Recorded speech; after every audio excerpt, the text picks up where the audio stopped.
Hi friends, I am Rupa from Sadhana Academy GPSTR. So ಅದಕ್ಕೆ ಸಂಬಂಧಪಟ್ಟಂತೆ biology part ಅಲ್ಲಿ ಬರ್ತಕ್ಕಂತಹ ವಿಷಯವನ್ನ ಡಿಸ್ಕಸ್ ಮಾಡ್ತಾ ಹೋಗ್ತೀವಿ.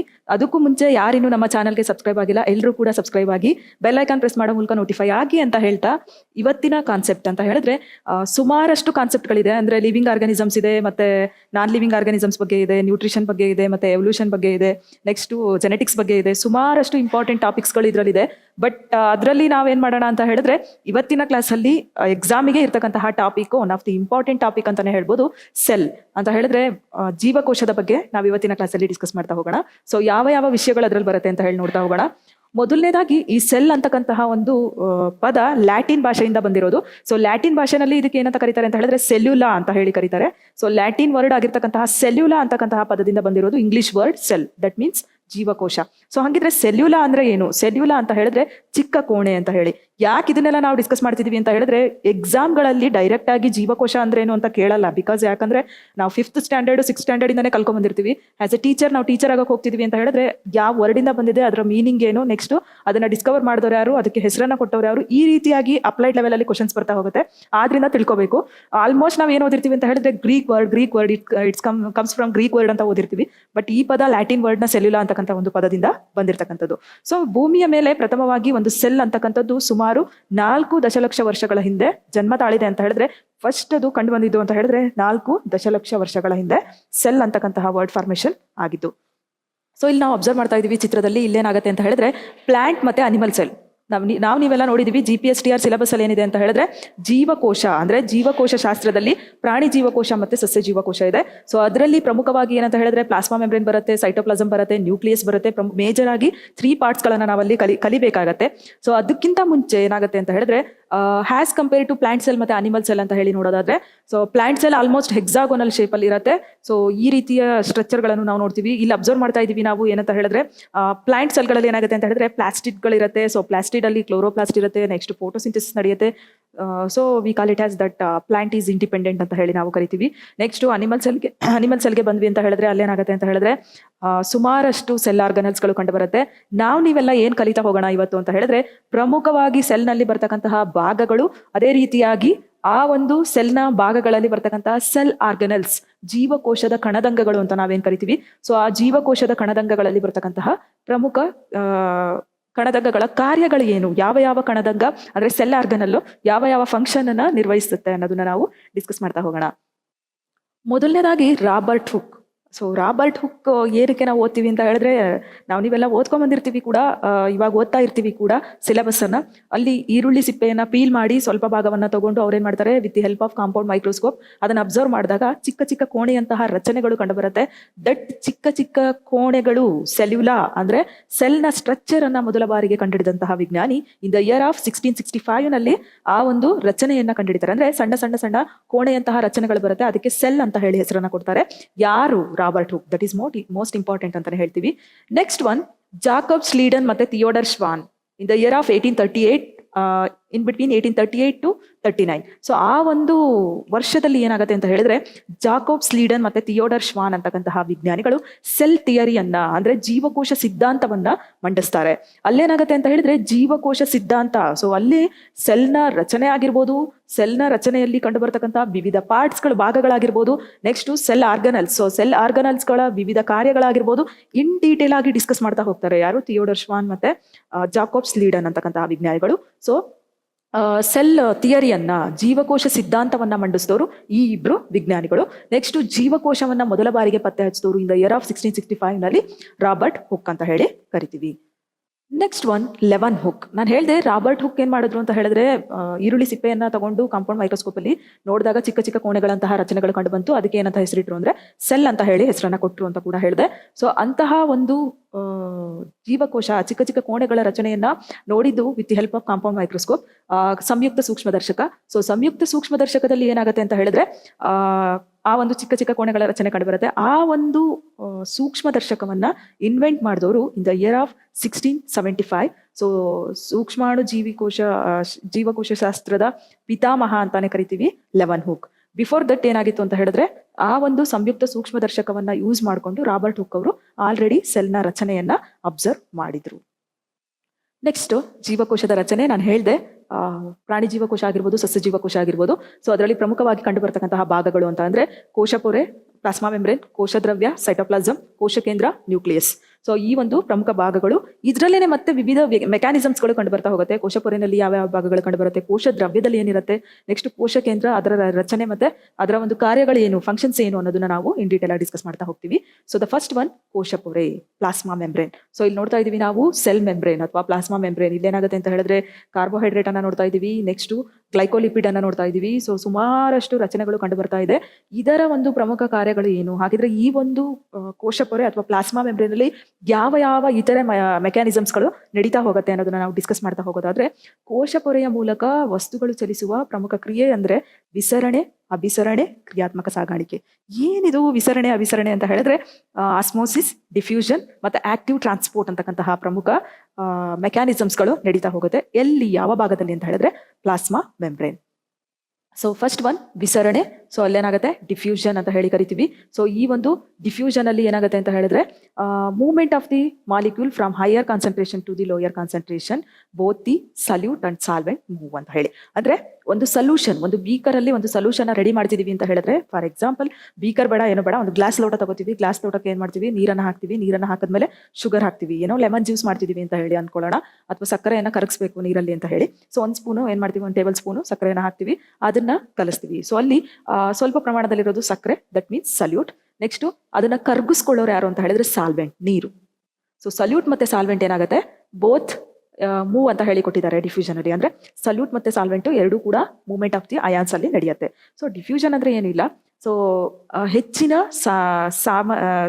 ಸಾಮರ್ಥ್ಯದಿಂದ ಕಡಿಮೆ ಸಾಮರ್ಥ್ಯದವರೆಗೆ ಏನಾಗುತ್ತೆ, ಮಾಲಿಕ್ಯೂಲ್ ಅಥವಾ ಅಯಾನ್ಸ್ ಏನಾಗುತ್ತೆ, ಮೂವ್ಮೆಂಟ್ ಆಗುತ್ತೆ. ಇಲ್ಲಿ ನೋಡ್ತಾ ಇದೀವಿ ನಾವು ನೀರಿನಲ್ಲಿ ಇರ್ತಕ್ಕಂತಹ ಸಲ್ಯೂಟ್ ಅಂದ್ರೆ ಸಕ್ಕರೆಯ ಅಂಶ. ಸೊ ಈ ಕಡೆ ಬೀಕರಲ್ಲಿ ನೋಡ್ತಾ ಇದೀವಿ ನಾವು ಏನಾಗುತ್ತೆ, ಸಲ್ಯೂಟ್ ಮತ್ತೆ ಸಾಲ್ವೆಂಟ್ ಎರಡೂ ಕೂಡ ಮೂವ್ಮೆಂಟ್ ಆಗತ್ತೆ. ನೆಕ್ಸ್ಟ್ ಒನ್, ಈ ಒಂದು ವಿಸರಣೆಗೆ ಇತರೆ ಅಪ್ಲಿಕೇಬಲ್ ಅಥವಾ ಎಲ್ಲಿ ಯಾವ ಕ್ಷೇತ್ರದಲ್ಲಿ ಅಪ್ಲೈ ಆಗುತ್ತೆ ಅಂತ ಹೇಳಿದ್ರೆ, ಶಾಹಿ ಪ್ರಸರಿಸುವುದು ಅಂದ್ರೆ ಇಂಕ್. ಫಾರ್ ಎಕ್ಸಾಂಪಲ್ ಒಂದು ಇಂಕ್ ಪೆನ್ ಇದೆ ಅಂತ ಹೇಳಿದ್ರೆ ಜಸ್ಟ್ ಒಂದು ಡ್ರಾಪ್ ಹಾಕಿದ್ರೆ ಸಾಕು, ಫುಲ್ ಅದರ ಸುತ್ತಮುತ್ತಲಿನ ಏರಿಯಾ ಏನಾಗುತ್ತೆ, ಕವರ್ ಆಗುತ್ತೆ. ಸೊ ಇಂಕ್ ಸ್ಪ್ರೆಡ್ ಆಗುತ್ತೆ. ಪೊಟ್ಯಾಷಿಯಂ ಪರಮಾಂಗನೇಟ್, ಹಿಂದಿನ ಕಾಲದಲ್ಲೆಲ್ಲ ನೀರನ್ನ ಶುಚಿಗೊಳಿಸೋದಕ್ಕೆ ಪಿಂಕ್ ಕಲರ್ ಹರಳುಗಳನ್ನ ಬಳಸ್ತಾ ಇದ್ರು. ಸೊ ಅದನ್ನ ಹಾಕಿದಾಗ ಅದು ನೀರಿನ ತುಂಬಾ ಏನಾಗ್ತಿತ್ತು ಅಂತ ಹೇಳಿದ್ರೆ ಮೂವ್ಮೆಂಟ್ ಆಗ್ತಾ ಇತ್ತು. ನೆಕ್ಸ್ಟ್ ಸುಗಂಧ ಗಾಳಿಯಲ್ಲಿ ಪ್ರಸರಿಸುವುದು. ಅಂದ್ರೆ ಇವಾಗ ನಮಗೆ ನೋನ್ ಎಕ್ಸಾಂಪಲ್ ಅಂತ ಹೇಳಿದ್ರೆ ಇದು ಊದ್ಬತ್ತಿಯನ್ನ ಹಚ್ತೀವಲ್ವಾ ನಾವು ಮನೆಯಲ್ಲಿ. ಸೊ ಅಲ್ಲೇನಾಗುತ್ತೆ ಅಂತ ಹೇಳಿದ್ರೆ ಆ ಒಂದು ಬರ್ತಕ್ಕಂತಹ ಒಂದು ಪರಿಮಳ ಏನಾಗುತ್ತೆ, ಫುಲ್ ಇಡೀ ಮನೆ ತುಂಬಾ ಏನಾಗುತ್ತೆ, ಅದು ಪ್ರಸರಣೆ ಆಗತ್ತೆ ಅಂತ ಹೇಳಿ ಹೇಳ್ಬೋದು. ಅಂದ್ರೆ ಇಲ್ಲಿ ಡಿಫ್ಯೂಷನ್ ಅಂತ ಹೇಳಿದ್ರೆ ಬೋತ್ ಸಲ್ಯೂಟ್ ಮತ್ತೆ ಸಾಲ್ವೆಂಟ್ ಮೂವ್ಮೆಂಟ್ ಆಗುತ್ತೆ ಅಂತ ಹೇಳಿ ಇದನ್ನ ಯಾವ್ಯಾವ ಕ್ಷೇತ್ರದಲ್ಲಿ ಅಪ್ಲೈ ಆಗುತ್ತೆ ಅನ್ನೋದನ್ನ ಕೊಟ್ಟಿರೋದು. Next one ಅಭಿಸರಣೆ. ಅಭಿಸರಣೆ ಅಂತ ಹೇಳಿದ್ರೆ ಆಸ್ಮೋಸಿಸ್. ಫ್ರೆಂಡ್ಸ್ ಇನ್ನೊಂದೇನು ಅಂತ ಹೇಳಿದ್ರೆ ಬೋತ್ ಕನ್ನಡ ಮತ್ತೆ ಇಂಗ್ಲಿಷ್ ಅನ್ನ ನೆನ್ಪಿಟ್ಕೊಂಡ್ರೆ ತುಂಬಾನೇ ನಮಗೆ ಎಕ್ಸಾಮ್ ಅಲ್ಲಿ ಹೆಲ್ಪ್ ಆಗುತ್ತೆ. ಫಾರ್ ಎಕ್ಸಾಂಪಲ್ ಇವಾಗ ನೀವೆಲ್ಲ ಏನ್ ಮಾಡ್ತಿರ್ತೀವಿ ಅಂತ ಹೇಳಿದ್ರೆ ಟೆಕ್ಸ್ಟ್ ಮೆಸೇಜ್ ಮಾಡ್ಬೇಕಾದ್ರೆ ಊಟ ಆಯ್ತಾ ಅಂತ ಹೇಳಿ ಕಳಿಸ್ತಾ ಇರ್ತೀವಿ, ಇಂಗ್ಲಿಷ್ ಅಲ್ಲಿ ಕಳಿಸ್ತಾ ಇರ್ತೀವಿ, ಕನ್ನಡದಲ್ಲಿ ಟೈಪ್ ಮಾಡ್ದಂಗೆ ಇರುತ್ತದು. ಸೊ ಅದೇ ರೀತಿಯಾಗಿ ಎಕ್ಸಾಮ್ ಅಲ್ಲೂ ಕೂಡ ಆಸ್ಮೋಸಿಸ್, ಕನ್ನಡದಲ್ಲೂ ಆಸ್ಮೋಸಿಸ್ ಅಂತಾನೆ ಕೊಡಬಹುದು. ದಟ್ಸ್ ವೈ ನಾವು ಅಭಿಸರಣೆ ವಿಸರಣೆ ಕಲಿಬಾರ್ದು ಅಂತಲ್ಲ, ಅದನ್ನು ನೆನ್ಪಿಟ್ಕೋಬೇಕು. ಜೊತೆಗೆ ಆಸ್ಮೋಸಿಸ್ ನೆನಪಿರ್ಲೇಬೇಕು. ಆಸ್ಮೋಸಿಸ್ ಮೀನ್ಸ್ ಅಭಿಸರಣೆ, ಡಿಫ್ಯೂಷನ್ ಮೀನ್ಸ್ ವಿಸರಣೆ. ಸೊ ಆಸ್ಮೋಸಿಸ್ ಅಂದ್ರೆ ಏನಿಲ್ಲ, movement of the molecules from higher concentration to the lower concentration with the help of semi permeable membrane, ಅರೆಪಾರಕ ಪೊರೆ. ಡಿಫ್ಯೂಷನ್ ಅಂದ್ರೂ ಸೇಮ್ ಡೆಫಿನೇಷನ್, ಬಟ್ ಆಸ್ಮೋಸಿಸ್ ಅಲ್ಲಿ ಏನಾಗುತ್ತೆ ಅಂತ ಹೇಳಿದ್ರೆ ಮೂವ್ಮೆಂಟ್ ಆಫ್ ದಿ ಮಾಲಿಕ್ಯೂಲ್ಸ್ ನಡೆಯುತ್ತೆ ಹೈಯರ್ ಕಾನ್ಸಂಟ್ರೇಷನ್ ಇಂದ ಲೋಯರ್ ಕಾನ್ಸಂಟ್ರೇಷನ್ಗೆ with the help of semi permeable membrane ಅಂತ ಹೇಳಿದ್ರೆ ಅರೆಪಾರಕ ಪೊರೆಯ ಸಹಾಯದಿಂದ ಏನಾಗುತ್ತೆ, ಮಾಲಿಕ್ಯೂಲ್ಸ್ ಮೂವ್ಮೆಂಟ್ ಆಗತ್ತೆ. ಸೊ ದ ನೆಕ್ಸ್ಟ್ ಒನ್ ಅಭಿಸರಣೆ, ಆಸ್ಮೋಸಿಸ್, ನೀರನ್ನು ಶುದ್ಧೀಕರಿಸುವ ವಿಧಾನ ಅಂತ ಹೇಳಿ ಕೂಡ ನೋಡ್ತಾ ಇದೀವಿ. ಇಲ್ಲಿ ನೋಡ್ತಾ ಇದೀವಿ ನಾವು ಆಸ್ಮೋಸಿಸ್ ಒಂದು ಅರೆಪಾರಕ ಪೊರೆ ಇದೆ. ಸೊ ಅಲ್ಲಿ ಏನಾಗ್ತಿದೆ ಅಂತ ಹೇಳಿದ್ರೆ ಸೆಮಿ ಪರ್ಮಿಯಬಲ್ ಮೆಂಬ್ರೇನ್ ಪ್ರೆಸೆಂಟ್ ಇದೆ. ಡಿಫ್ಯೂಷನ್ ಅನ್ನ ನೋಡೋದಾದ್ರೆ ಡಿಫ್ಯೂಷನ್ ಅಲ್ಲಿ ಯಾವುದೇ ಒಂದು ಸೆಮಿ ಪರ್ಮಿಯಬಲ್ ಮೆಂಬ್ರೇನ್ ಅನ್ನ ನಾವು ಅಬ್ಸರ್ವ್ ಮಾಡ್ತಾ ಇಲ್ಲ. ನೆಕ್ಸ್ಟ್ ವ್ಯತಿರಿಕ್ತ ಅಭಿಸರಣೆ, ರಿವರ್ಸ್ ಆಸ್ಮೋಸಿಸ್, ಸಮುದ್ರದ ನೀರನ್ನ ಶುದ್ಧೀಕರಿಸ್ತಕ್ಕಂತಹ ಒಂದು ವಿಧಾನ ಅಂತ ಹೇಳಿ ಕರಿತೀವಿ. ಸೊ ಇವಾಗೆಲ್ಲ ನೋಡ್ಬೋದು ಫಿಲ್ಟರ್ಗಳನ್ನ ತಗೊಳಕ್ ಹೋದಾಗ UV ಮತ್ತೆ RO ಅಂತ ಹೇಳಿ ಬರ್ತಿರ್ತಾರೆ, ಅಲ್ಟ್ರಾ ವೈಲೆಟ್ ರೇಸ್ ಮತ್ತೆ ರಿವರ್ಸ್ ಆಸ್ಮೋಸಿಸ್ ಪ್ರೊಸೆಸ್ ನಡೀತಾ ಇದೆ. ಪ್ಯೂರಿಫಿಕೇಶನ್ ಆಫ್ ವಾಟರ್ ಅಂತ ಹೇಳಿ ನಾವು ಕರಿತೀವಿ. ನೆಕ್ಸ್ಟ್ ಒನ್ ಪ್ಲಾಸ್ಮಾ ಮೆಂಬ್ರೇನ್ ಅಲ್ಲಿ ಆಕ್ಟಿವ್ ಟ್ರಾನ್ಸ್ಪೋರ್ಟ್, ಕ್ರಿಯಾತ್ಮಕ ಸಾಗಾಣಿಕೆ ಅಂತ ಹೇಳಿ ಕರಿತೀವಿ. ಇದು ಕೂಡ ನಡೆಯುತ್ತೆ. ನೆಕ್ಸ್ಟ್ ಒನ್ ವೆರಿ ಇಂಪಾರ್ಟೆಂಟ್ ಅಂತಾನೆ ಹೇಳ್ಬೋದು, ಸೆಲ್ ವಾಲ್. ಸುಮಾರಷ್ಟು ಎಕ್ಸಾಮ್ಗಳಲ್ಲಿ ಕೇಳಿದ್ದಾರೆ. ಶಿಲೀಂಧ್ರಗಳ ಸೆಲ್ ವಾಲ್ ಯಾವ ವಸ್ತುವಿನಿಂದ ಮಾಡಲ್ಪಟ್ಟಿರುತ್ತೆ, ಬ್ಯಾಕ್ಟೀರಿಯಾದ ಕೋಶಭಿತ್ತಿ ಯಾವ ವಸ್ತುವಿನಿಂದ ಮಾಡಲ್ಪಟ್ಟಿರುತ್ತೆ. Very very important. ಸಸ್ಯಜೀವ ಕೋಶದಲ್ಲಿರುವ ಕೋಶಪೊರೆಯ ಹೊರಭಾಗದಲ್ಲಿ ಇದು ಪ್ರೆಸೆಂಟ್ ಇರುತ್ತೆ. ಸಸ್ಯದ ಸೆಲ್ ವಾಲ್ ಅಥವಾ ಸಸ್ಯದ ಕೋಶಭಿತ್ತಿ ಸೆಲ್ಯುಲೋಸ್ ಅಂತಕ್ಕಂತಹ ಒಂದು ವಸ್ತುವಿನಿಂದ ಮಾಡಲ್ಪಟ್ಟಿರುತ್ತೆ. ನೆಕ್ಸ್ಟ್ ಬ್ಯಾಕ್ಟೀರಿಯಾಗಳ ಕೋಶಭಿತ್ತಿ ಪೆಪ್ಟಿಡೋಗ್ಲೈಕಾನ್ ಅಂತಕ್ಕಂತಹ ವಸ್ತುಗಳಿಂದ ಮಾಡಲ್ಪಟ್ಟಿರುತ್ತೆ. ಶಿಲೀಂಧ್ರಗಳ ಸೆಲ್ವಾಲು ಕೈಟಿನಿಂದ ಮಾಡಲ್ಪಟ್ಟಿರುತ್ತೆ. ಶೈವಲಗಳ ಒಂದು ಸೆಲ್ವಾಲು ಕೊರಾಜಿನ್ ಮತ್ತೆ ಆಗರ್. ಶೈವಲ ಆಲ್ಗೆ, ಶಿಲೀಂಧ್ರ ಫಂಗೈ. ಸೊ ಫಂಗೈದು ಕೈಟಿನ್ ಅನ್ನೋ ವಸ್ತುವಿನಿಂದ ಮಾಡಲ್ಪಟ್ಟಿರುತ್ತೆ. ನೆಕ್ಸ್ಟ್ ಆಲ್ಗೆದು ಕೊರಾಜಿನ್ ಮತ್ತೆ ಆಗರ್ ಅಂತಕ್ಕಂಥ ವಸ್ತುವಿನಿಂದ ಮಾಡಲ್ಪಟ್ಟಿರುತ್ತೆ. ಜೀವಕೋಶದ ವಿಧಗಳು. ಜೀವಕೋಶಗಳಲ್ಲಿ ಪ್ರಮುಖವಾಗಿ ಪ್ರೊಕ್ಯಾರಿಯೋಟಿಕ್ ಸೆಲ್ ಮತ್ತೆ ಯೂಕ್ಯಾರಿಯೋಟಿಕ್ ಸೆಲ್ಗಳನ್ನ ನಾವು ನೋಡ್ತೀವಿ. ಪ್ರೊಕ್ಯಾರಿಯೋಟಿಕ್ ಸೆಲ್ ಅಲ್ಲಿ ನ್ಯೂಕ್ಲಿಯ ಪೊರೆಯಿಂದ ಆವೃತ ಆಗಿರೋದಿಲ್ಲ. Once again repeat that one. Nucleus ಏನಿರುತ್ತೆ ಕೋಶ ಕೇಂದ್ರ, ಸೊ ಆ ಕೋಶ ಕೇಂದ್ರ ನ್ಯೂಕ್ಲಿಯರ್ ಮೆಂಬ್ರೇನ್ ಇಂದ ಆವೃತ ಆಗಿರೋದಿಲ್ಲ. For example bacteria, blue green algae ಮತ್ತೆ ಪ್ರೌಢ RBC ರೆಡ್ ಬ್ಲಡ್ ಸೆಲ್ಸ್ ಇಲ್ಲಿ ಪ್ರೆಸೆಂಟ್ ಇರುತ್ತೆ. ಸೊ ಇದು ಪ್ರೊಕ್ಯಾರಿಯೋಟಿಕ್ ಸೆಲ್. ನೆಕ್ಸ್ಟ್ ಯೂಕ್ಯಾರಿಯೋಟಿಕ್ ಜೀವಕೋಶ. This is very very important. ನ್ಯೂಕ್ಲಿಯ ಪೊರೆಯಿಂದ ಏನಾಗಿರುತ್ತೆ ಆವೃತ ಆಗಿರುತ್ತೆ. ಸೊ ಇಲ್ಲೇನಾಗುತ್ತೆ ಮಶ್ರೂಮ್ ನೋಡ್ತೀವಿ, ಪ್ಲಾಂಟ್ ಮತ್ತೆ ಅನಿಮಲ್ ಸೆಲ್ ಅನ್ನ ನೋಡ್ತೀವಿ.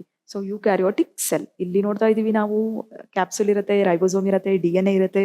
ಇದೆಲ್ಲ ನಮಗೆ ಗೊತ್ತಿರ್ತಕ್ಕಂಥದ್ದು. ನೆಕ್ಸ್ಟ್ ಗಾಲ್ಗಿ ಕಾಂಪ್ಲೆಕ್ಸ್ ಅಂದ್ರೆ ಸೆಲ್ ಆರ್ಗನಲ್ಸ್ ಪ್ರಮುಖವಾಗಿ ಕಂಡುಬರುತ್ತೆ. ನೆಕ್ಸ್ಟ್ ಒನ್ ಜೀವಕೋಶದ ಎರಡನೇ ಭಾಗ. ದಟ್ ಮೀನ್ಸ್ ಇಷ್ಟೊತ್ತವರೆಗೂ ನಾವು ಮಾತಾಡಿದ್ದು ಪ್ಲಾಸ್ಮಾ ಮೆಮ್ಬ್ರೇನ್ ಬಗ್ಗೆ. ಇವಾಗ ನಾವು ಮಾತಾಡಕ್ ಹೋಗ್ತಾ ಇರೋದು ಸೈಟೋಪ್ಲಾಸಮ್ ಬಗ್ಗೆ. Cytoplasm refers to the cell content bounded by a cell membrane. So cell membrane ಇಂದ ಏನಾಗಿರುತ್ತೆ ಅದು ಆವೃತ ಆಗಿರುತ್ತೆ. ಕೋಶ ದ್ರವ್ಯ, ಕೋಶ ಪೊರೆ ಮತ್ತೆ ಕೋಶ ಕೇಂದ್ರ ಅಂದ್ರೆ ಪ್ಲಾಸ್ಮಾ ಮೆಮ್ಬ್ರೇನ್ ಮತ್ತೆ nucleus. In between plasma membrane ಮತ್ತೆ ನ್ಯೂಕ್ಲಿಯಸ್ ನ ನಡುಭಾಗದಲ್ಲಿ ಕಂಡು ಬರುತ್ತೆ. ಸೊ ಇದರಲ್ಲಿ ನೀರು, ಶರ್ಕರ, ಪಿಷ್ಟ, ಲವಣ, ಮೇಧಸ್ಸುಗಳನ್ನ ಇದು ಒಳಗೊಂಡಿರುತ್ತೆ. ನೆಕ್ಸ್ಟ್ ಕೋಶ ದ್ರವ್ಯದಲ್ಲಿ ಪ್ರಮುಖವಾಗಿ 2 ವಿಧದ ಸೆಲ್ ಆರ್ಗನಲ್ಸ್ ಕಂಡು ಬರುತ್ತೆ, ಕಣದಂಗಗಳು ಕಂಡು ಬರುತ್ತೆ. ಪೊರೆ ಸಹಿತ ಕಣದಂಗ ಮೆಂಬ್ರೇನಸ್ ಆರ್ಗನಲ್ಸ್, ಪೊರೆ ರಹಿತ ಕಣದಂಗ ನಾನ್ ಮೆಂಬ್ರೇನಸ್ ಆರ್ಗನಲ್ಸ್ ಅಂತ ಹೇಳಿ ನಾವು ಕರಿತೀವಿ. ಮೊದಲನೇದಾಗಿ ಪೊರೆ ಸಹಿತ ಕಣದಂಗಗಳು ಮೈಟೋಕಾಂಡ್ರಿಯಾ, ಎಂಡೋಪ್ಲಾಸ್ಮಿಕ್ ರೆಟಿಕ್ಯುಲಮ್, ಗಾಲ್ಗಿ ಸಂಕೀರ್ಣ, ಗಾಲ್ಗಿ ಕಾಂಪ್ಲೆಕ್ಸ್, ಲೈಸೋಸೋಮ್ ಮತ್ತೆ ವ್ಯಾಕ್ಯೂಲ್ಸ್ ಮತ್ತೆ ಕ್ಲೋರೋಪ್ಲಾಸ್ಟ್ಗಳು ಕಂಡು ಬರುತ್ತೆ. ಮೊದಲನೇದಾಗಿ ಮೈಟೋಕಾಂಡ್ರಿಯಾ ಸ್ಟ್ರಕ್ಚರ್ ಅನ್ನ ನಾವು ಸ್ವಲ್ಪ ಅಬ್ಸರ್ವ್ ಮಾಡಬೇಕಾಗುತ್ತೆ. ಫೋಲ್ಡಿಂಗ್ಸ್ ಗಳು ಕಂಡು ಬರುತ್ತೆ. ಸೊ ಅಲ್ಲಿ ಔಟರ್ ಮೆಂಬ್ರೇನ್, ಇನ್ನರ್ ಮೆಂಬ್ರೇನ್ ಇದೆ. That foldings we called it has cristae. So foldings ನ ಒಳಗಡೆ ಮ್ಯಾಟ್ರಿಕ್ಸ್ ಕಂಡು ಬರುತ್ತೆ. ಸೊ ಈ ಒಂದು ಮೈಟೋಕಾಂಡ್ರಿಯಾಕ್ಕೆ ಬಯೋಬ್ಲಾಸ್ಟ್ ಅಂತ ಹೇಳಿ ಆ ಮೈಟೋಕಾಂಡ್ರಿಯಾದ ಬಗ್ಗೆ ಇನ್ ಡೀಟೇಲ್ ಆಗಿ ನಮಗೆಲ್ಲರಿಗೂ ವಿವರಣೆ ನೀಡಿದಂತಹ ವಿಜ್ಞಾನಿ ಇನ್ ದ ಇಯರ್ ಆಫ್ 1894, 1894ರಲ್ಲಿ ಅದ್ರ ಬಗ್ಗೆ ವಿವರಣೆ ನೀಡಿದವರು ಆಲ್ಟ್ಮನ್ ಅಂತಕ್ಕಂತಹ ಒಬ್ಬ ವಿಜ್ಞಾನಿ. ಇಲ್ಲಿ ನೋಡ್ತಾ ಇದೀವಿ ನಾವು ಆಲ್ಟ್ಮನ್, ರಿಚರ್ಡ್ ಆಲ್ಟ್ಮನ್ ಅಂತ ಹೇಳಿ ಕರಿತೀವಿ. ಬಟ್ ಅಲ್ಲೇನು inner membrane, outer membrane foldings ಎಲ್ಲ ಇತ್ತಲ್ಲ, ಸೊ ಆ ರಚನೆಗೆ ಮೈಟೋಕಾಂಡ್ರಿಯಾ ಅಂತ ಹೇಳಿ ಹೆಸರನ್ನ ನೀಡಿದಂತಹ ವಿಜ್ಞಾನಿ in the year of 1894 Carl Benda ಅಂತ ಹೇಳಿ ನಾವು ಕರಿತೀವಿ. ಸೊ ಕಾರ್ಲ್ ಬೆಂಡಾ ಮೈಟೋಕಾಂಡ್ರಿಯಾ ಅಂತ ಹೆಸರನ್ನ ಕೊಡ್ತಾರಷ್ಟೇ, ಈ ರಚನೆಗೆ ಮೈಟೋಕಾಂಡ್ರಿಯಾ ಅಂತೀವಿ ಅಂತ. ಅದ್ರ ಬಗ್ಗೆ ಇನ್ ಡೀಟೇಲ್ ಆಗಿ ಡಿಸ್ಕಸ್ ಮಾಡಿದಂತಹ ವಿಜ್ಞಾನಿ ಆಲ್ಟ್ಮನ್ ಅಂತ ಹೇಳಿ ಕರಿತೀವಿ. ನೆಕ್ಸ್ಟ್ ಈ ಮೈಟೋಕಾಂಡ್ರಿಯಾ ಆಹಾರವು ಆಮ್ಲಜನಕದೊಡನೆ ಉತ್ಕರ್ಷಣೆ ಹೊಂದಿ ಶಕ್ತಿ ಬಿಡುಗಡೆಯಾಗುವುದೇ ಉಸಿರಾಟ ಕ್ರಿಯೆ. ಸೊ ಇಲ್ಲೇನಾಗುತ್ತೆ ಅಂತ ಹೇಳಿದ್ರೆ ATP ರಿಲೀಸ್ ಆಗುತ್ತೆ, ಅಡಿನೋಸಿನ್ ಟ್ರೈಫಾಸ್ಫೇಟ್ ಅಂತ ಹೇಳಿ ಕರಿತೀವಿ. ನೆಕ್ಸ್ಟ್ ಅದರಲ್ಲಿ ಕಂಡು ಬರತಕ್ಕಂತಹ ಫೋಲ್ಡಿಂಗ್ಸ್ಗೆ ಅಥವಾ ಬೆರಳಿನ ಆಕಾರದ ರಚನೆಗೆ ಕ್ರಿಸ್ಟೆ ಅಂತ ಕರಿತೀವಿ. ಇವು DNA ಮತ್ತೆ ರೈಬೋಸೋಮ್ಗಳನ್ನ ಹೊಂದಿರುತ್ತೆ. ನೆಕ್ಸ್ಟ್ ಬರ್ತೀವಿ ನಾವು ಎರಡನೆಯ cell organelle endoplasmic reticulum. Endoplasmic reticulum ಏನಾಗುತ್ತೆ ಅಂತ ಹೇಳಿದ್ರೆ ನಾವಲ್ಲಿ ನೋಡ್ತಾ ಇದೀವಿ ಸ್ಮೂತ್ ಎಂಡೋಪ್ಲಾಸ್ಮಿಕ್ ರೆಟಿಕ್ಯುಲಮ್ ಮತ್ತೆ ರಫ್ ಎಂಡೋಪ್ಲಾಸ್ಮಿಕ್ ರೆಟಿಕ್ಯುಲಮ್. ಮೃದು ಮತ್ತೆ ಒರಟಾದಂತಹ ಎಂಡೋಪ್ಲಾಸ್ಮಿಕ್ ರೆಟಿಕ್ಯುಲಮ್ ಅಂತ ಹೇಳಿ ಕರಿತೀವಿ. ಸೊ ಇದನ್ನ ಅಮೆರಿಕದ ವಿಜ್ಞಾನಿ ಪೋರ್ಟರ್ ಅಂತಕ್ಕಂತಹ ಒಬ್ಬ ವಿಜ್ಞಾನಿ in the year of 1960 to 1961 ಅಲ್ಲಿ ಏನ್ ಮಾಡ್ತಾರೆ, ಈ ಒಂದು ರಚನೆಯನ್ನ ನಮಗೆಲ್ರಿಗೂ ವಿವರಣೆಯನ್ನ ನೀಡ್ತಾರೆ. ಈ ಒಂದು ಎಂಡೋಪ್ಲಾಸ್ಮಿಕ್ ರೆಟಿಕ್ಯುಲಮ್ ನ ರಚನೆ ಯಾವ ರೀತಿ ಇರುತ್ತೆ, ಅದರ ಫಂಕ್ಷನ್ಸ್ ಏನು ಅಂತ ಹೇಳಿ. ಬೃಹತ್ ಜಾಲರೂಪಿ ಆಗಿರ್ತಕ್ಕಂಥ ಅಂದ್ರೆ ಒಂಥರ ವೆಬ್ ಲೈಕ್ ಸ್ಟ್ರಕ್ಚರ್ಸ್ ಇರುತ್ತೆ. ಇದು ಕೋಶ ಪೊರೆಯಿಂದ ಕಿರು ಕೋಶ ಪೊರೆಯವರೆಗೆ ವಿಸ್ತರಣೆಯನ್ನ ಹೊಂದಿರುತ್ತೆ. ನೆಕ್ಸ್ಟ್ ಸಂಪರ್ಕ ವ್ಯವಸ್ಥೆ ಅಂದ್ರೆ ಜಾಲರೂಪಿಯಾಗಿ ಇರ್ತಕ್ಕಂತಹ ಈ ಒಂದು ರಚನೆ ಸಂಪರ್ಕ ವ್ಯವಸ್ಥೆಯನ್ನ ಇದು ಹೊಂದಿರುತ್ತೆ. ಇದರಲ್ಲಿ ಸ್ಮೂತ್ ಮತ್ತೆ ರಫ್ ಎಂಡೋಪ್ಲಾಸ್ಮಿಕ್ ರೆಟಿಕ್ಯುಲಮ್ ಅಂತ ಹೇಳಿ 2 ಟೈಪ್ಸ್ ಕಂಡು ಬರುತ್ತೆ. ನೆಕ್ಸ್ಟ್ ಕೋಶೀಯ ಸಾಗಾಣಿಕೆ ಹಾಗೇನೆ ಕಿಣ್ವಗಳ ಚಟುವಟಿಕೆನಲ್ಲಿ ಇದು ಪಾಲ್ಗೊಳ್ಳುತ್ತೆ. ಕೋಶೀಯ ಸಾಗಾಣಿಕೆ ಅಂದ್ರೆ ಒಂದು ಸೆಲ್ನಿಂದ ಇನ್ನೊಂದು ಸೆಲ್ಗೆ ಏನಾಗುತ್ತೆ ಅಂತ ಹೇಳಿದ್ರೆ ಟ್ರಾನ್ಸ್ಪೋರ್ಟ್ ಸಿಸ್ಟಮ್ ಅನ್ನ ಮಾಡುತ್ತೆ, ಅಂದ್ರೆ ವಸ್ತುಗಳ ವಿನಿಮಯ ಕ್ರಿಯೆಯನ್ನ ಇದು ಮಾಡುತ್ತೆ. ನೆಕ್ಸ್ಟ್ ಎಂಜೈಮ್ಯಾಟಿಕ್ ರಿಯಾಕ್ಷನ್ ಅಲ್ಲೂ ಕೂಡ ಇದು ಏನಾಗುತ್ತೆ ಪಾರ್ಟಿಸಿಪೇಟ್ ಮಾಡುತ್ತೆ. Next one Golgi complex. So Golgi complex ನಲ್ಲಿ ಏನಾಗುತ್ತೆ ಸಿಸ್ಟರ್ನೆ ಕಂಡು ಬರುತ್ತೆ, ಟ್ರಾನ್ಸ್ಪೇಸ್ ಕಂಡು ಬರುತ್ತೆ, ಸ್ಯಾಕ್ರಿಟರಿ ವಿಸಲ್ಸ್ ಕಂಡು ಬರುತ್ತೆ, ಲುಮೆನ್ ಇರುತ್ತೆ ಮತ್ತೆ ಸಿಸ್ಪೇಸ್ ಇರುತ್ತೆ, ಇನ್ಕಮಿಂಗ್ ಟ್ರಾನ್ಸ್ಪೋರ್ಟ್ ವೆಸಿಕಲ್ಸ್ ಕೂಡ ಕಂಡು ಬರುತ್ತೆ.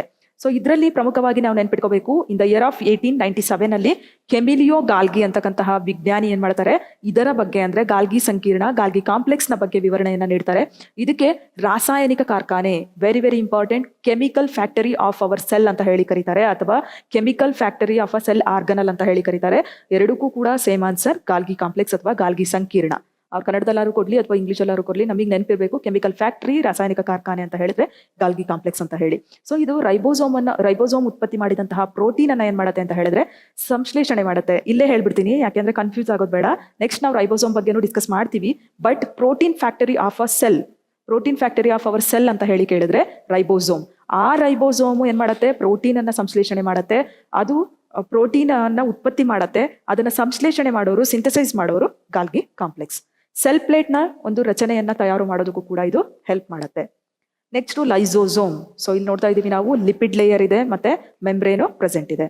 ಸೊ ಲೈಸೋಸೋಮ್ ಅನ್ನ ಬೆಲ್ಜಿಯಂನ ಕ್ರಿಸ್ಟಿಯನ್ ಡೇಟುವೆ ಅಂತಕ್ಕಂತಹ ಒಬ್ಬ ವಿಜ್ಞಾನಿ ಇನ್ ದ ಇಯರ್ ಆಫ್ 1949 ಅಲ್ಲಿ ಪತ್ತೆ ಹಚ್ತಾರೆ. ಜೀರ್ಣಕ್ರಿಯೆಗೆ ಸಹಾಯವನ್ನ ಮಾಡತ್ತೆ. ವೆರಿ ವೆರಿ ಇಂಪಾರ್ಟೆಂಟ್ ಇದು. ಯಾಕೆ ಅಂತ ಹೇಳಿದ್ರೆ ನಾವೇನಾದ್ರು ಸ್ವಲ್ಪ ಟೈಮ್ ಚೇಂಜ್ ಮಾಡಿ ಊಟ ಮಾಡಿದ್ವಿ ಅಂದ್ರೆ ನಮಗೆ ಡೈಜೆಸ್ಟ್ ಮಾಡ್ಕೊಳ್ಳೋ ಕೆಪಾಸಿಟಿ ಇರೋದಿಲ್ಲ. ಸೊ ಅಂತಹ ಡೈಜೆಷನ್ ಕೆಪಾಸಿಟಿ ಯಾವ್ದು ಹೊಂದಿರುತ್ತೆ, ಲೈಸೋಸೋಮ್ ಹೊಂದಿರುತ್ತೆ. ಹೈಡ್ರೋಲೈಟಿಕ್ ಎನ್ಸೈಮ್ ಅಥವಾ ಜಲ ವಿಭಜಕ ಕಿಣ್ವಗಳು, very very important. Suicide bags of the cell ಅಂತ ಹೇಳಿ ಕರಿತೀವಿ ಯಾವುದಕ್ಕೆ, ಲೈಸೋಸೋಮ್ಗೆ. ಸೊ ಈ ಒಂದು ಲೈಸೋಸೋಮ್ ಏನಾಗುತ್ತೆ ಅಂತ ಹೇಳಿದ್ರೆ ಹೈಡ್ರೋಲೈಟಿಕ್ ಎನ್ಸೈಮ್ ಅನ್ನ ಹೊಂದಿರುತ್ತೆ, ಜಲ ವಿಭಜಕ ಕಿಣ್ವವನ್ನ ಹೊಂದಿರುತ್ತೆ. With the help of hydrolytic enzyme ಏನ್ ಮಾಡುತ್ತೆ, ತನ್ನದೇ ಆಗಿರ್ತಕ್ಕಂತಹ ಮುದಿ ಜೀವಕೋಶಗಳನ್ನ ಅದು ಸಾಯಿಸ್ಕೊಂಡ್ಬಿಡುತ್ತೆ. ಅಂದ್ರೆ ಹೊಸ ಒಂದು ಸೆಲ್ ನ ರಚನೆಯನ್ನ ಮಾಡ್ಕೊಳ್ಳುತ್ತೆ. ದಟ್ಸ್ ವೈ ಇದಕ್ಕೆ ಆತ್ಮಹತ್ಯಾ ಸಂಚಿ, ಸೂಸೈಡ್ ಬ್ಯಾಗ್ಸ್ ಅಂತ ಹೇಳಿ ಕರಿತೀವಿ. ನೆಕ್ಸ್ಟ್ ಒನ್ ವ್ಯಾಕ್ಯೂಲ್, ರಸದಾನಿ. ಸೊ ಸೆಲ್ ವಾಲ್ ಇರುತ್ತೆ, ಸೈಟೋಪ್ಲಾಸಮ್ ಇರುತ್ತೆ, ಇದರಲ್ಲೂ ಸೆಲ್ ಮೆಂಬ್ರೇನ್ ಇರುತ್ತೆ. ವ್ಯಾಕ್ಯೂಲ್, ರಸದಾನಿ ದೊಡ್ಡದಾಗಿರುತ್ತೆ. ಸೆಲ್ ಸಾಪ್ ಮತ್ತೆ ಟೋನೋಪ್ಲಾಸ್ಟ್ ಪ್ರೆಸೆಂಟ್ ಇರುತ್ತೆ. ಸೊ ಇಲ್ಲಿ ಟೋನೋಪ್ಲಾಸ್ಟ್ ಅಂತಕ್ಕಂತಹ ಒಂದು ಪೊರೆ ಇರುತ್ತೆ ವ್ಯಾಕ್ಯೂಲ್ ನಲ್ಲಿ. ಸಸ್ಯ ಜೀವಕೋಶದಲ್ಲಿ ದೊಡ್ಡದಾಗಿರುತ್ತೆ, ಹಾಗೆ ಹೆಚ್ಚಿನ ಸಂಖ್ಯೆಯಲ್ಲಿರುತ್ತೆ. ಇದರ ಪ್ರಮುಖ ಕೆಲಸ ಏನಪ್ಪಾ ಅಂತ ಹೇಳಿದ್ರೆ ಸಂಗ್ರಹಣೆಯನ್ನ ಮಾಡೋದು, ಸ್ಟೋರೇಜ್ ಅಂತ ಹೇಳಿ, storage room of a cell ಅಂತ ಹೇಳಿ ಕರಿತೀವಿ. That is vacuole. ಇಲ್ಲಿ ಅಬ್ಸರ್ವ್ ಮಾಡ್ತಾನೆ ಇದೀವಿ ನಾವು, mitochondria power house of the cell ಅಂತ ಕರಿತೀವಿ. Next lysosome suicide bag of the cell ಅಂತ ಕರಿತೀವಿ. Ribosome protein factory of the cell ಅಂತ ಕರಿತೀವಿ. ಗಾಲ್ಗಿ ಕಾಂಪ್ಲೆಕ್ಸ್ ಗೆ ರಾಸಾಯನಿಕ ಕಾರ್ಖಾನೆ ಅಂತ ಕರಿತೀವಿ. ರಸದಾನಿಗೆ ಸಂಗ್ರಹಣಾ ಕೊಠಡಿ ಅಂತ ಕರಿತೀವಿ. ಸೊ ಇಷ್ಟನ್ನು ಕೂಡ ನೆನ್ಪಿಟ್ಕೊಳ್ಳೇಬೇಕಾಗತ್ತೆ. So next chloroplast. So chloroplast ಅಲ್ಲಿ ಔಟರ್ ಮೆಂಬ್ರೇನ್ ಇರುತ್ತೆ, ಇನ್ನರ್ ಮೆಂಬ್ರೇನ್ ಇರುತ್ತೆ, ಲುಮೆನ್ ಇರುತ್ತೆ. Very very important. Thylakoid, coin like structure present ಇರುತ್ತೆ. ಸೊ ಇಲ್ಲೇನಾಗುತ್ತೆ ಅಂತ ಹೇಳಿದ್ರೆ ಕ್ಲೋರೋಪ್ಲಾಸ್ಟ್ ಅಲ್ಲಿ ಕ್ಲೋರೋಫಿಲ್ ಇರುತ್ತೆ. ನೆಕ್ಸ್ಟ್ ಪತ್ರಹರಿತು ಮೆಗ್ನೀಷಿಯಂ ಲೋಹವನ್ನ ಹೊಂದಿರುತ್ತೆ. ದ್ಯುತಿ ಸಂಶ್ಲೇಷಣೆ ಕ್ರಿಯೆಯಲ್ಲಿ ಇದು ಪಾಲ್ಗೊಳ್ಳುತ್ತೆ. ತಟ್ಟೆ ಆಕಾರದ ರಚನೆ ಗ್ರಾನ ಅಂತ ಹೇಳಿ ಕರಿತೀವಿ. ಇಲ್ಲೇನಾಗುತ್ತೆ, ಬೆಳಕನ್ನ ಅವಲಂಬಿಸಿದಂತಹ ಒಂದು ಕ್ರಿಯೆ ನಡೆಯುತ್ತೆ, ಲೈಟ್ ಡಿಪೆಂಡೆಂಟ್ ರಿಯಾಕ್ಷನ್ ಅಂತ ಹೇಳಿ ಕರಿತೀವಿ. ಈರುಳಿನಲ್ಲಿ ಆಹಾರವನ್ನ ಸ್ಟ್ರೋಮಾ ಸಂಗ್ರಹಣೆ ಮಾಡುತ್ತೆ. ಕಿಚನ್ ಆಫ್ ದಿ ಸೆಲ್ ಅಂತ ಹೇಳಿ ನಾವು ಕರಿತೀವಿ. ನೆಕ್ಸ್ಟ್ ನಾವು ಮೂವ್ ಆಗ್ತಾ ಇದೀವಿ ಪೊರೆ ರಹಿತ ಕಣದಂಗಗಳು. ಈವರೆಗೂ ಮಾತಾಡಿದ್ದು ಪೊರೆ ಸಹಿತ ಕಣದಂಗಗಳು. ಈ ನೆಕ್ಸ್ಟ್ ಮಾತಾಡಕ್ ಹೋಗ್ತಿರೋದು ಪೊರೆ ರಹಿತ ಕಣದಂಗಗಳು, ರೈಬೋಸೋಮ್ ಮತ್ತೆ ಸೆಂಟ್ರೋಸೋಮ್. ರೈಬೋಸೋಮ್ ಅಲ್ಲಿ ಏನಾಗುತ್ತೆ ಅಂತ ಹೇಳಿದ್ರೆ ರಫ್ ಎಂಡೋಪ್ಲಾಸ್ಮಿಕ್ ರೆಟಿಕ್ಯುಲಮ್ ಇರುತ್ತೆ. ಅಲ್ಲಿ ಚಿತ್ರದಲ್ಲಿ ಅಬ್ಸರ್ವ್ ಮಾಡ್ತಿದೀವಿ ನಾವು, ರೈಬೋಸೋಮ್ಗಳು ಅಲ್ಲಿ ಅಟ್ಯಾಚ್ ಆಗಿರುತ್ತೆ. ಒರಟು ಎಂಡೋಪ್ಲಾಸ್ಮಿಕ್ ರೆಟಿಕ್ಯುಲಮ್ ಯಾಕೆ ಅಂತ ಹೇಳಿದ್ರೆ ರೈಬೋಸೋಮ್ ಎಲ್ಲಿ ಅಂಟ್ಕೊಂಡಿರತ್ತೋ ಅದಕ್ಕೆ ನಾವು ಒರಟು ಎಂಡೋಪ್ಲಾಸ್ಮಿಕ್ ರೆಟಿಕ್ಯುಲಮ್ ಅಂತ ಹೇಳಿ ಕರಿತೀವಿ. ರೈಬೋಸೋಮ್ ಅನ್ನ ರೊಮೇನಿಯಾದ ವಿಜ್ಞಾನಿ ಇನ್ ದ ಇಯರ್ ಆಫ್ 1955 ನಲ್ಲಿ ಕಂಡುಹಿಡಿತಾರೆ. ಅವ್ರು ಯಾರು ಅಂತ ಹೇಳಿದ್ರೆ ಪಲೇಡ್ ಅಂತ ಹೇಳಿ ಕರಿತೀವಿ. ಚಿಕ್ಕ ಕಣದಂಗ ಇದು, ಜೀವಕೋಶದ ಅತಿ ಚಿಕ್ಕ ಕಣದಂಗ. Protein factory of a cell ಅಂತ ಹೇಳಿ ಕರಿತೀವಿ. ನಯ ಮತ್ತೆ ಒರಟು ಅಂತ ಹೇಳಿ ಕರಿತೀವಿ. ಸೊ ಇದ್ರಲ್ಲೂ ಅಷ್ಟೇ ಸ್ಮೂತ್ ಮತ್ತೆ ರಫ್ ಎಂಡೋಪ್ಲಾಸ್ಮಿಕ್ ರೆಟಿಕ್ಯುಲಮ್ ತರನೇ ಇದು ಕೂಡ ರಚನೆಯನ್ನ ಹೊಂದಿರುತ್ತೆ. Next centrosome. ಅಲ್ಲಿ ನಾವು ನೋಡ್ತಾ ಇದೀವಿ ಸೆಲ್ ಡಿವಿಷನ್ ಅಂತ ಹೇಳಿ ಕರಿತೀವಿ. Difference between centriole and centrosome ನೋಡ್ತಾ ಇದೀವಿ ನಾವು. ಸೆಂಟ್ರಿಯೋಲ್ ಅಲ್ಲಿ ಏನ್ ರಚನೆ ಕಾಣ್ತಾ ಇದೆ, ಸೆಂಟ್ರೋಸೋಮ್ ಅಲ್ಲಿ ಏನ್ ರಚನೆ ಕಾಣಿಸ್ತಾ ಇದೆ ಅಂತ. ಸೆಂಟ್ರೋಸೋಮ್ ಅನ್ನ ಬೆಲ್ಜಿಯಂನ ಬೆನಿಡಿನೆ ಅಂತಕ್ಕಂತಹ ವಿಜ್ಞಾನಿ ಇನ್ ದ ಇಯರ್ ಆಫ್ 1833 ನಲ್ಲಿ ಕಂಡುಹಿಡಿತಾರೆ. ಪ್ರಾಣಿ ಜೀವಕೋಶದಲ್ಲಿ ಇದು ಕಂಡುಬರುತ್ತೆ. ಕೋಶ ವಿಭಜನೆಯ ನಿಯಂತ್ರಣವನ್ನ ಮಾಡುತ್ತೆ. ನೆಕ್ಸ್ಟ್ ನಾವು ಇನ್ನರ್ ಮೋಸ್ಟ್ ರಚನೆಗೆ ಬರ್ತಾ ಇದೀವಿ ಸೆಲ್ದು. ಪ್ಲಾಸ್ಮಾ ಮೆಂಬ್ರೇನ್ ಆಯ್ತು, ಸೈಟೋಪ್ಲಾಸಮ್ ಆಯ್ತು. ಇವಾಗ ನಾವು ನ್ಯೂಕ್ಲಿಯಸ್ ಬಗ್ಗೆ ಡಿಸ್ಕಸ್ ಮಾಡ್ತಾ ಹೋಗ್ತೀವಿ. ಸೊ ಇಲ್ಲೇನಾಗುತ್ತೆ ಅಂತ ಹೇಳಿದ್ರೆ ನ್ಯೂಕ್ಲಿಯರ್ ಪೋರ್ ಇರುತ್ತೆ. ನೆಕ್ಸ್ಟ್ ನ್ಯೂಕ್ಲಿಯೋಲಸ್ ಇರುತ್ತೆ. ಕ್ರೊಮ್ಯಾಟಿನ್ ನ ಎಳೆಗಳು ಕಂಡು ಬರುತ್ತೆ. ನ್ಯೂಕ್ಲಿಯರ್ ಮೆಂಬ್ರೇನ್ ಕಂಡು ಬರುತ್ತೆ. ಮತ್ತೆ ನ್ಯೂಕ್ಲಿಯೋಪ್ಲಾಸಮ್ ನ ರಚನೆ ಕಂಡು ಬರುತ್ತೆ. ಸೊ ಇದನ್ನ ಸ್ಕಾಟ್ಲೆಂಡಿನ ರಾಬರ್ಟ್ ಬ್ರೌನ್ ಅಂತಕ್ಕಂಥ ವಿಜ್ಞಾನಿ ಇನ್ ದ ಇಯರ್ ಆಫ್ 1831 ನಲ್ಲಿ ಕಂಡುಹಿಡಿತಾರೆ. ಅತ್ಯಂತ ದೊಡ್ಡ ಕಣದಂಗ ಇದು. ಕೋಶ ಪೊರೆಯಿಂದ ಆವೃತ ಆಗಿರುತ್ತೆ. ಮತ್ತೆ ಕೋಶ ರಸ ನ್ಯೂಕ್ಲಿಯೋಪ್ಲಾಸಮ್ ಪ್ರೆಸೆಂಟ್ ಇರುತ್ತೆ. ನೆಕ್ಸ್ಟ್ ಕೋಶ ಕೇಂದ್ರದಲ್ಲಿ ಪ್ರಮುಖವಾಗಿ ಎರಡು ಕಾಂಪೋನೆಂಟ್ಸ್ ಕಂಡು ಬರುತ್ತೆ. That components we call it has protein ಮತ್ತೆ ನ್ಯೂಕ್ಲಿಕ್ ಆಸಿಡ್ ಅಂತ ಹೇಳಿ ಕರಿತೀವಿ. ನ್ಯೂಕ್ಲಿಕ್ ಆಸಿಡ್ ಮಾನವರಲ್ಲಿ ಪ್ರಮುಖವಾಗಿ ಎರಡು ಆಸಿಡ್ಗಳು ಕಂಡು ಬರುತ್ತೆ, ರೈಬೋನ್ಯೂಕ್ಲಿಕ್ ಆಸಿಡ್ ಮತ್ತೆ deoxyribonucleic acid. In the year of 1953 1953ರಲ್ಲಿ ವ್ಯಾಟ್ಸನ್ ಮತ್ತೆ ಕ್ರಿಕ್ ಅಂತಕ್ಕಂಥವ್ರು DNA ಅನ್ನ ಪತ್ತೆ ಹಚ್ತಾರೆ. ನೆಕ್ಸ್ಟು ಅವ್ರಿಗೆ ಏನಾಗುತ್ತೆ ಅಂತ ಹೇಳಿದ್ರೆ ಇನ್ ದ ಇಯರ್ ಆಫ್ 1962ನಲ್ಲಿ ವೈದ್ಯಕೀಯ ನೋಬೆಲ್ ಸಿಗತ್ತೆ. RNA ಮತ್ತೆ DNA. RNA ಒಂದು ಎಳೆನಲ್ಲಿ ಕಂಡು ಬರ್ತಾ ಇದೆ, DNA ಡಬಲ್ ಹೆಲಿಕಲ್ ಸ್ಟ್ರಕ್ಚರ್ ಅಲ್ಲಿ ನಮಗೆ ಅಲ್ಲಿ ಕಂಡು ಬರ್ತಾ ಇದೆ. ನೆಕ್ಸ್ಟ್ ಈ ಕೋಶ ಕೇಂದ್ರದಲ್ಲಿ ವರ್ಣಗ್ರಾಹಕ ಜಾಲ ಕ್ರೊಮ್ಯಾಟಿನ್ ಇರತ್ತೆ. ಈ ಕ್ರೊಮ್ಯಾಟಿನ್ ಕೋಶ ವಿಭಜನೆಯ ಸಂದರ್ಭದಲ್ಲಿ, ಸೆಲ್ ಡಿವಿಷನ್ ನ ಸಂದರ್ಭದಲ್ಲಿ ವರ್ಣತಂತುವಾಗಿ ಕ್ರೋಮೋಸೋಮ್ ಆಗಿ ಮಾರ್ಪಾಟ ಆಗತ್ತೆ. ಹಾಗಿದ್ರೆ ಆ ಕ್ರೋಮೋಸೋಮ್ ಹೆಂಗಿರತ್ತೆ? ಕ್ರೊಮ್ಯಾಟಿನ್ ನ ಎಳೆಗಳು ಸೇರ್ಕೊಂಡು ಕ್ರೋಮೋಸೋಮ್ ಆಗಿರತ್ತೆ. ಸೊ ಕ್ರೋಮೋಸೋಮು ಈ ರೀತಿಯ ಒಂದು ರಚನೆ ಕಂಡು ಬರುತ್ತೆ. ವರ್ಣತಂತು ಇವು ಗುಣಾಣುಗಳನ್ನ ಹೊಂದಿರುತ್ತೆ, ಜೀನ್ಸ್ ಗಳನ್ನ ಹೊಂದಿರುತ್ತೆ. ಗುಣಾಣುಗಳು ಅಂದ್ರೆ ಜೀನ್ಸ್ಗಳು ಡಿಆಕ್ಸಿರೈಬೋನ್ಯೂಕ್ಲಿಕ್ ಆಸಿಡ್ ಮತ್ತೆ ಪ್ರೋಟೀನ್ ಇಂದ ಆಗಿರುತ್ತೆ. ಅತಿ ಹೆಚ್ಚು ವರ್ಣತಂತುಗಳನ್ನ ಹೊಂದಿರತಕ್ಕಂಥದ್ದು ಓಫಿಯೋಗ್ಲಾಸಮ್ ರೆಪಿಕ್ಯುಪಲಮ್ ಅಂತ ಹೇಳಿ 1440 ಕ್ರೋಮೋಸೋಮ್ಗಳನ್ನ ಹೊಂದಿರುತ್ತೆ. ಅತಿ ಕಡಿಮೆ ವರ್ಣತಂತುವನ್ನ ಮಿರ್ಮೀಸಿಯಾ ಪಿಲೋಸೂಲಾ ಆಸ್ಟ್ರೇಲಿಯಾದ ಇರುವೆ ಬರೀ 1 ಕ್ರೋಮೋಸೋಮ್ ಅನ್ನ ಹೊಂದಿರುತ್ತೆ. ನಾವು ನೆಕ್ಸ್ಟ್ ಎಕ್ಸಾಮ್ ಫೇಸ್ ಮಾಡ್ತಾ ಇರೋರು ಇಷ್ಟೆಲ್ಲ ವಿಷಯ ಗೊತ್ತಿರ್ಲೇಬೇಕಾಗತ್ತೆ. ನೆಕ್ಸ್ಟ್ ಹೆಚ್ಚು ವರ್ಣತಂತುವನ್ನ ಹೊಂದಿರುವ ಸಸ್ತನಿ ಅರ್ಜೆಂಟಿನಾದ ರೆಡೆ ವಿಸ್ಕಾಲ್ ಇಲಿ ಅಂತ ಹೇಳಿ ಕರಿತೀವಿ. ಇದು 102 ಕ್ರೋಮೋಸೋಮ್ಗಳನ್ನ ಹೊಂದಿರುತ್ತೆ. ಸಸ್ತನಿ ಮ್ಯಾಮಲ್. ವರ್ಣತಂತುಗಳು ಮಾನವನಲ್ಲಿ 46 ಇರುತ್ತೆ, ಚಿಂಪಾಂಜಿನಲ್ಲಿ 48 ಇರುತ್ತೆ, ಆನೆನಲ್ಲಿ 56 ಇದ್ರೆ, ಜಿರಾಫೆ ಮತ್ತೆ ಕತ್ತೆನಲ್ಲಿ 62 ಇರುತ್ತೆ, ಕುದುರೆನಲ್ಲಿ 64 ಇರುತ್ತೆ, ಬಟಾಣಿನಲ್ಲಿ 14 ಇರುತ್ತೆ, ನಾಯಿ ಮತ್ತೆ ಕೋಳಿನಲ್ಲಿ ಹೈಯೆಸ್ಟ್ 78 ಇರುತ್ತೆ, ನೊಣದಲ್ಲಿ 12 ಕ್ರೋಮೋಸೋಮ್ಗಳು ಇರುತ್ತೆ. ನೆಕ್ಸ್ಟ್ ಕಾಂಗರೂನಲ್ಲಿ 12 ಕ್ರೋಮೋಸೋಮ್ ಇರುತ್ತೆ. ಹುಲಿ, ಸಿಂಹ, ಬೆಕ್ಕು ಅದರಲ್ಲಿ 38 ಕ್ರೋಮೋಸೋಮ್ ಕಂಡು ಬಂದ್ರೆ, ಭತ್ತದಲ್ಲಿ 24 ಕ್ರೋಮೋಸೋಮ್ ಇರುತ್ತೆ, ಮುಸುಕಿನ ಜೋಳದಲ್ಲಿ 20 ಕ್ರೋಮೋಸೋಮ್, ಆಲೂಗಡ್ಡೆನಲ್ಲಿ 48, ಮೇಕೆ ಮತ್ತೆ ಹಸುನಲ್ಲಿ 60, ಈರುಳ್ಳಿ ಪದೇ ಪದೇ ಕೇಳ್ತಾನೆ ಇರ್ತಾರೆ, ಕೇಳಿದ್ದಾರೆ ಕೂಡ, ಆನಿಯನ್ ನಲ್ಲಿ 16 ಇರುತ್ತೆ. ಅಂದ್ರೆ ಯಾವ ಯಾವ ಜೀವಿನಲ್ಲಿ ಎಷ್ಟು ಕ್ರೋಮೋಸೋಮ್ಗಳಿರುತ್ತೆ ಇಲ್ಲಿ ನಾವೇನ್ ಲಿಸ್ಟ್ ಔಟ್ ಮಾಡಿದೀವಿ ಇದನ್ನ ಪಕ್ಕಾ ನೆನ್ಪಿಟ್ಕೊಳ್ಳೇಬೇಕು. ಬಿಕಾಸ್ ಪ್ರೀವಿಯಸ್ ಎಕ್ಸಾಮ್ ಅಲ್ಲಿ ಕೇಳಿರೋದನ್ನ ತಗೊಂಡು ಇಲ್ಲಿ ಹಾಕಿರೋದ್ರಿಂದ ಸುಮಾರಷ್ಟು ಜೀವಿಗಳಲ್ಲಿ ಕ್ರೋಮೋಸೋಮ್ಗಳ ಸಂಖ್ಯೆಯನ್ನು ಕೊಟ್ಟಿರ್ತಾರೆ. ಬಟ್ ಇಷ್ಟಂತೂ ನಮಗೆ ಗೊತ್ತಿರಬೇಕು. ವರ್ಣತಂತುಗಳ ಸಂಖ್ಯೆ ವ್ಯತ್ಯಾಸ ಆಗೋದ್ರಿಂದ ಯಾವ ಯಾವ ರೋಗಗಳು ಕಂಡು ಬರುತ್ತೆ. ಸೊ ಇಲ್ಲಿ ಟರ್ನರ್ ಸಿಂಡ್ರೋಮ್ ಅಂದ್ರೆ 45 ಕ್ರೋಮೋಸೋಮ್ ಅಂದ್ರೆ 23 ಪೇರ್ಸ್ ಇರಬೇಕು ಅನ್ನೋದು ನಮಗೆಲ್ರಿಗೂ ಗೊತ್ತಿರ್ತಕ್ಕಂಥ ವಿಷಯ. ನಾವು 6th ಸ್ಟ್ಯಾಂಡರ್ಡ್ ಇಂದಾನೆ ಕಲ್ಕೊಂಡ್ಬಂದಿರ್ತೀವಿ. ಸೊ 23 ಜೊತೆ ಅಂದ್ರೆ 46 ಕ್ರೋಮೋಸೋಮ್ಗಳು ಪ್ರೆಸೆಂಟ್ ಇರಬೇಕು. ಇಲ್ಲೇನಾಗ್ತಿದೆ 45 ಕ್ರೋಮೋಸೋಮ್ ಇದೆ, 1 ಕ್ರೋಮೋಸೋಮ್ ಏನಾಗಿದೆ ಕಡಿಮೆ ಆಗಿದೆ. ಸೊ ಕಡಿಮೆ ಇದ್ದಾಗ ಟರ್ನರ್ ಸಿಂಡ್ರೋಮ್ ಬರುತ್ತೆ. ಡೌನ್ ಸಿಂಡ್ರೋಮ್ 1 ಕ್ರೋಮೋಸೋಮ್ ಜಾಸ್ತಿ ಇರುತ್ತೆ. ಕ್ಲಿನ್ ಫಿಲ್ಟರ್ ಸಿಂಡ್ರೋಮ್ ಅಲ್ಲಿ 45 XXY ಕ್ರೋಮೋಸೋಮ್ ಪ್ರೆಸೆಂಟ್ ಇರುತ್ತೆ. ಸೊ ಇಲ್ಲಿ ನೋಡ್ತಾ ಇದೀವಿ ನಾವು ಟರ್ನರ್ ಸಿಂಡ್ರೋಮ್. ಸೊ 1 ಕ್ರೋಮೋಸೋಮ್ ಸಂಖ್ಯೆ ಕಡಿಮೆ ಇದ್ದಾಗ ಬರ್ತಕ್ಕಂಥ ಡಿಸೀಸ್. ಡೌನ್ ಸಿಂಡ್ರೋಮ್ 1 ಕ್ರೋಮೋಸೋಮ್ ಜಾಸ್ತಿ ಇದ್ದಾಗ ಬರ್ತಕ್ಕಂಥ syndrome. Next clean filter syndrome ಅಂತ ಹೇಳಿ ಕರಿತೀವಿ. ಸೊ ಇಲ್ಲೇನಾಗುತ್ತೆ 47 XXY ಕ್ರೋಮೋಸೋಮ್ ಪ್ರೆಸೆಂಟ್ ಇರುತ್ತೆ. ಪ್ರೊಜೇರಿಯಾ ಏನಿದು? ಪ್ರೊಜೇರಿಯಾ ಅಂದ್ರೆ ಲ್ಯಾಟಿನ್ ಭಾಷೆಯಿಂದ ಬಂದಿರತಕ್ಕಂಥದ್ದು. ಇದು ಪ್ರೋ ಅಂದ್ರೆ ಮೊದಲೇ, ನೆಕ್ಸ್ಟ್ ಅಜೇರಿಯಾ ಅಂದ್ರೆ ವಯಸ್ಸು, ಮೊದಲೇ ವಯಸ್ಸಾದಂತೆ ಕಾಣ್ತಕ್ಕಂತಹ ಒಂದು ಡಿಸೀಸ್ ಅಂತ ಹೇಳ್ತೀವಿ. ಪ್ರಪಂಚದಲ್ಲಿ ಈವರೆಗೆ 52 ಸಮಸ್ಯೆಗಳನ್ನ ಪತ್ತೆ ಹಚ್ಚಿದ್ದಾರೆ. ಸೊ ಪ್ರೊಜೇರಿಯಾ ಅರಿವಿಗಾಗಿ ಬಿಡುಗಡೆ ಆದಂತಹ ಹಿಂದಿ ಚಿತ್ರ ಪಾ ಅಂತ ಹೇಳಿ ಕರಿತೀವಿ. ಸೊ ಪಾ ಅಂತಕ್ಕಂತಹ ಮೂವಿ ಏನಾಗಿದೆ ಈ ಒಂದು ಡಿಸೀಸ್ ಅನ್ನ ಓರಿಯೆಂಟೆಡ್ ಆಗಿ ಇಟ್ಟುಕೊಂಡು ಮಾಡಿದಂತಹ ಮೂವಿ ಅಂತ ಹೇಳಿ ಕರಿತೀವಿ. ಹಿಂದಿ ಭಾಷೆನಲ್ಲಿ ಇದು ಬಿಡುಗಡೆ ಆಗಿತ್ತು ಕೂಡ. ಪ್ರೊಜೇರಿಯಾ ಲಕ್ಷಣಗಳು ಅಂದ್ರೆ ಮೊದಲೇ ವಯಸ್ಸಾದಂತೆ ಕಾಣೋದು, ಕೂದಲು ಉದುರೋದು, ಹೃದಯ ಸಂಬಂಧಿ ರೋಗಗಳು ಹೆಚ್ಚಾಗಿ ಕಂಡು ಬರೋದು, ಬೆಳವಣಿಗೆ ಕುಂಠಿತಗೊಳ್ಳೋದು, ಪದ ಸಂಪತ್ತು ವೊಕ್ಯಾಬ್ಯುಲರಿ ಕೆಪಾಸಿಟಿ ಏನಾಗುತ್ತೆ ಡಿಕ್ರೀಸ್ ಆಗ್ತಾ ಹೋಗುತ್ತೆ. ನೆಕ್ಸ್ಟ್ ಜೀವಕೋಶದ ಗಾತ್ರ ಮತ್ತೆ ವಿಶೇಷತೆ. ಚಿಕ್ಕ ಜೀವಕೋಶ ಮೈಕೋಪ್ಲಾಸ್ಮಾ.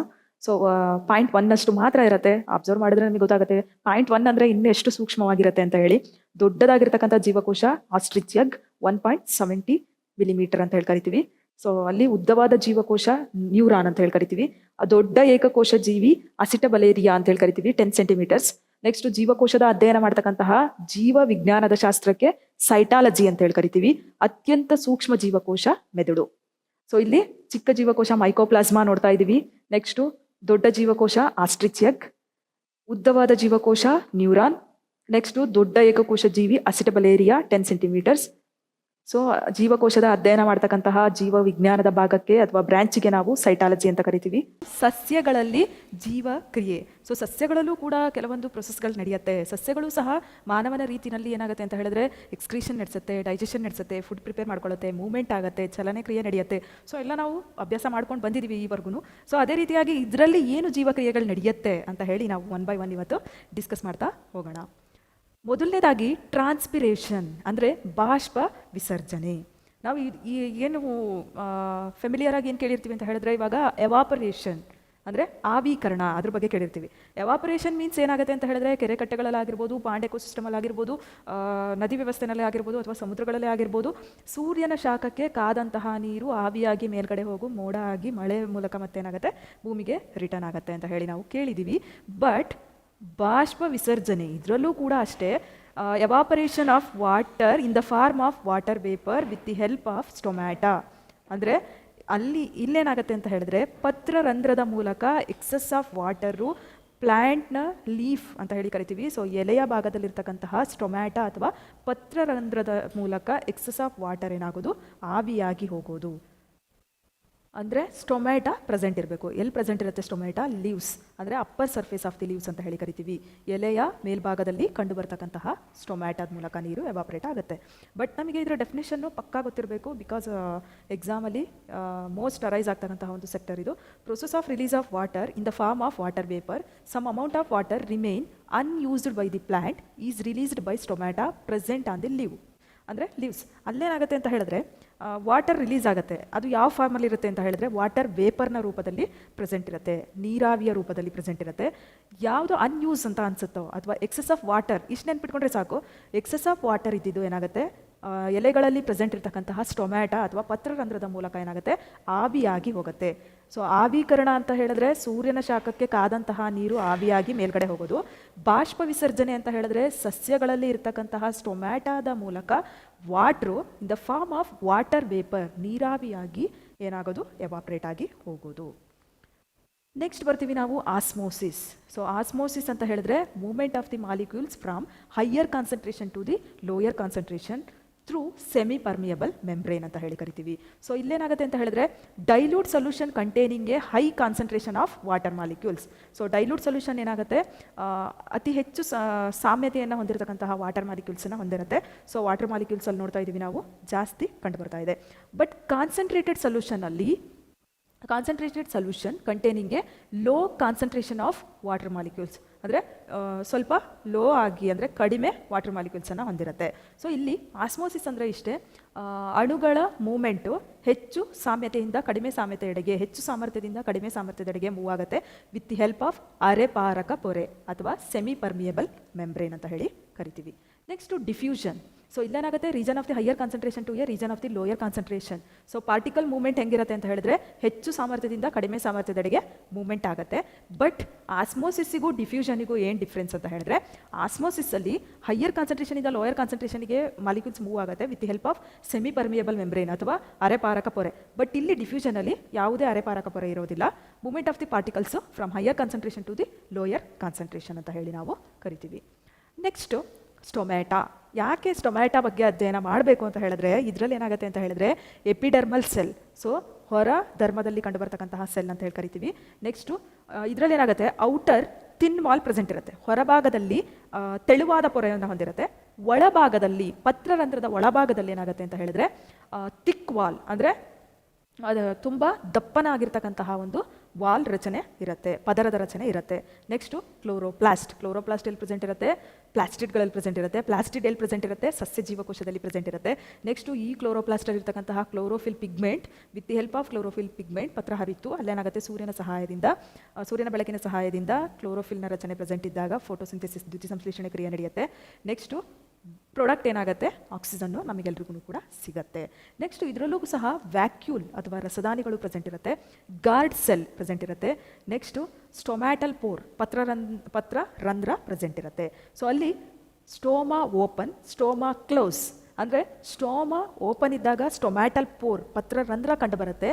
ಸ್ಟೋಮಾ ಕ್ಲೋಸ್ ಅಂದರೆ ಆ ಒಂದು ಪತ್ರರಂಧ್ರ ಕ್ಲೋಸ್ ಆದಾಗ ಈ ರೀತಿಯ ರಚನೆ ನಮಗೆ ಕಂಡು ಬರುತ್ತೆ. Next very very very very important ಅಂತಲೇ ಹೇಳ್ಬೋದು, ಸುಮಾರಷ್ಟು ಎಕ್ಸಾಮ್ಗಳಲ್ಲಿ ಕೇಳಿದ್ದಾರೆ. ತುಂಬಾ ಈಸಿಯಾಗಿರ್ತಕ್ಕಂತಹ ಕೆಲವೊಂದು ಕಾನ್ಸೆಪ್ಟ್ಗಳು. ಸೊ ಒನ್ ಬೈ ಒನ್ ಇವಾಗ ಡಿಸ್ಕಸ್ ಮಾಡ್ತಾ ಹೋಗೋಣ. ಅದಕ್ಕಿಂತ ಮುಂಚೆ ಹಾಗಾದರೆ ಏನು ಅಂತ ನಮಗೆ ಗೊತ್ತಿರಬೇಕು. ಫೋಟೋಟ್ರೋಪಿಸಮ್ ಅಂದರೆ ಫೋಟೋ ಮೀನ್ಸ್ ಲೈಟ್, ಮತ್ತೇನೂ ಅಲ್ಲ, ಬೆಳಕು. ಟ್ರೋಪಿಸಮ್ ಬಾಗುವುದು, ಬೆಳಕಿನ ಕಡೆಗೆ ಸಸ್ಯ ಬಾಗುವ ಒಂದು ಪ್ರೊಸೆಸ್ಸಿಗೆ ಏನಂತ ಹೇಳ್ತೀವಿ ಅಂತ ಹೇಳಿದ್ರೆ ಫೋಟೋಟ್ರೋಪಿಸಮ್. ನಾವು ಚಿತ್ರದಲ್ಲೇ ಅಬ್ಸರ್ವ್ ಮಾಡ್ತಾ ಇದ್ದೀವಿ. Plant bending towards light, positive phototropism. Roots growing away from light, negative phototropism. ಎಷ್ಟು ಚೆನ್ನಾಗಿ ಅರ್ಥ ಮಾಡ್ಕೋಬೋದು ಅಂತ ಹೇಳಿದ್ರೆ ನಾವಿಲ್ಲಿ 2 ಕ್ವಶನ್ಗೆ ಆನ್ಸರ್ ನಮಗೆ ಸಿಗ್ತಾ ಇದೆ. Positive phototropism, negative phototropism. Positive ಅಂತ ಹೇಳಿದ್ರೆ ಏನೋ ಪಾಸಿಟಿವ್ ಎನರ್ಜಿ ಅಂತ ಹೇಳಿ ಕರಿತೀವಿ. ಅಲ್ಲಿ ಪ್ಲಾಂಟ್ ಬೆಂಡಿಂಗ್ ಟುವರ್ಡ್ಸ್ ಲೈಟ್ ಅಂದರೆ ಸಸ್ಯ ಏನು ಬೆಳವಣಿಗೆ ಆಗ್ತಾ ಇರುತ್ತೆ, ಸೂರ್ಯನ ಬೆಳಕು ಎಲ್ಲಿ ಬರ್ತಾ ಇರುತ್ತೋ ಅದ್ರ ಕಡೆಗೆ ಬಾಗ್ತಕ್ಕಂಥದ್ದು. ಅದಕ್ಕೆ ನಾವು ಪಾಸಿಟಿವ್ ಫೋಟೋಟ್ರೋಪಿಸಮ್ ಅಂತ ಕರಿತೀವಿ. ಬಟ್ ಅದಕ್ಕೆ ಡೆಡ್ಲಿ ಅಪೋಸಿಟ್ ಆಗಿರೋದು root system. Root system growing away from the light ಅಂತ ಹೇಳಿ ಕರಿತೀವಿ. ಸೊ ಅಲ್ಲೇನಾಗುತ್ತೆ, ಆಬ್ಸೆನ್ಸ್ ಆಫ್ ಲೈಟ್. ಸೊ ಅಲ್ಲಿ ಲೈಟ್, ಸೂರ್ಯನ ಬೆಳಕು ಪ್ರೆಸೆಂಟ್ ಇರೋದಿಲ್ಲ. ಅದು ಏನಾಗುತ್ತೆ ಅಂತ ಹೇಳಿದ್ರೆ ಒಂದು ಅರ್ತ್ ಸರ್ಫೇಸ್ನ ಕೆಳಗಡೆ ಏನಾಗ್ತಿರುತ್ತೆ, ಗ್ರೋ ಆಗ್ತಾ ಇರುತ್ತೆ. ಅಲ್ಲಿಗೆ ಆ ಭಾಗಕ್ಕೆ ಸೂರ್ಯನ ಬೆಳಕು ಬೀಳೋದಿಲ್ಲ. Photo means light, tropism means ಬಾಗುವುದು. ಬೆಳಕಿನ ಕಡೆಗೆ ಸಸ್ಯ ಬಾಗುವುದು ಅಥವಾ ಬೆಳವಣಿಗೆಯನ್ನು ಹೊಂದುವುದು. ಫೋಟೋಟ್ರೋಪಿಸಮ್ ಅಂದರೆ ರೆಸ್ಪಾನ್ಸ್ ಟು ಲೈಟ್, ಅಂದರೆ ಬೆಳಕಿಗೆ ಏನು ಮಾಡೋದು, ಪ್ರತಿಕ್ರಿಯೆಯನ್ನು ಕೊಡೋದು. ಫಾರ್ ಎಕ್ಸಾಂಪಲ್ ಇದಕ್ಕೆ ಏನಂತ ಹೇಳಿದ್ರೆ ಸನ್ಫ್ಲವರ್ ಪ್ಲಾಂಟ್ ಅಂತ ಹೇಳಿ ಕರಿತೀವಿ, ಸೂರ್ಯಕಾಂತಿ ಗಿಡ. ನೋಡಿರ್ಬೋದು ನೀವು, ಸೂರ್ಯ ಉದಯಿಸಿದಾಗ ಸೂರ್ಯನಿಗೆ ಅಭಿಮುಖವಾಗಿ ಏನಾಗುತ್ತೆ, ಸೂರ್ಯಕಾಂತಿ ಫ್ಲವರ್ ಇರುತ್ತೆ. ಸೂರ್ಯ ನೆತ್ತಿಯ ಮೇಲೆ ಬಂದಾಗ ಕರೆಕ್ಟಾಗಿ ಆ ಫ್ಲವರು ಈ ರೀತಿಯಾಗಿರುತ್ತೆ. ಸೂರ್ಯ ಮುಳುಗಿದಾಗ ಮತ್ತೆ ಈ ರೀತಿ ಬೆಂಡ್ ಆಗುತ್ತೆ. That means response to light ಅನ್ನೋದಕ್ಕೆ ನಾನು ಎಕ್ಸಾಂಪಲ್ ಕೊಟ್ಟಿದ್ದು. Next geotropism. ಇಲ್ಲೂ ಅಷ್ಟೇ ನೆಗೆಟಿವ್ ಜಿಯೋಟ್ರೋಪಿಸಮ್, ಪಾಸಿಟಿವ್ ಜಿಯೋಟ್ರೋಪಿಸಮ್ ನೋಡ್ತಾ ಇದ್ದೀವಿ. ನೆಗೆಟಿವ್ ಅಂತ ಹೇಳಿದ್ರೆ ಸೊ ಗುರುತ್ವಕ್ಕೆ ವಿರುದ್ಧವಾಗಿ ಬೆಳವಣಿಗೆಯನ್ನು ಹೊಂದತಕ್ಕಂಥದ್ದು, ಜಿಯೋ ಗುರುತ್ವ. ನೆಕ್ಸ್ಟು ಪಾಸಿಟಿವ್ ಜಿಯೋಟ್ರೋಪಿಸಮ್ ಅಂದರೆ ಗುರುತ್ವದ ಎಡೆಗೆ ಏನಾಗೋದು ಅಂತ ಹೇಳಿದ್ರೆ ಅದು ರೆಸ್ಪಾನ್ಸ್ ಮಾಡೋದು, ಅಂದರೆ ರೆಸ್ಪಾನ್ಸ್ ಟು ಗ್ರಾವಿಟಿ, ಗುರುತ್ವಕ್ಕೆ ರೆಸ್ಪಾನ್ಸ್ ಮಾಡ್ತಕ್ಕಂಥದ್ದು. ನೆಕ್ಸ್ಟು ತಿಗ್ಮೋಟ್ರೋಪಿಸಮ್ ಅಂತ ಹೇಳಿದ್ರೆ response to mechanical stimulation. So ಅಲ್ಲೇನಾಗುತ್ತೆ ಅಂತ ಹೇಳಿದ್ರೆ ಒಂದು ಸ್ಟಿಮ್ಯುಲೈ, ಪ್ರಚೋದನೆಕಾರಿ ವಸ್ತು ಇರುತ್ತೆ. ಸೊ ಅದಕ್ಕೆ ರೆಸ್ಪಾನ್ಸ್ ಟು ಸ್ಟಿಮ್ಯುಲೈ ಅಂತ ಹೇಳಿ ಕರಿತೀವಿ.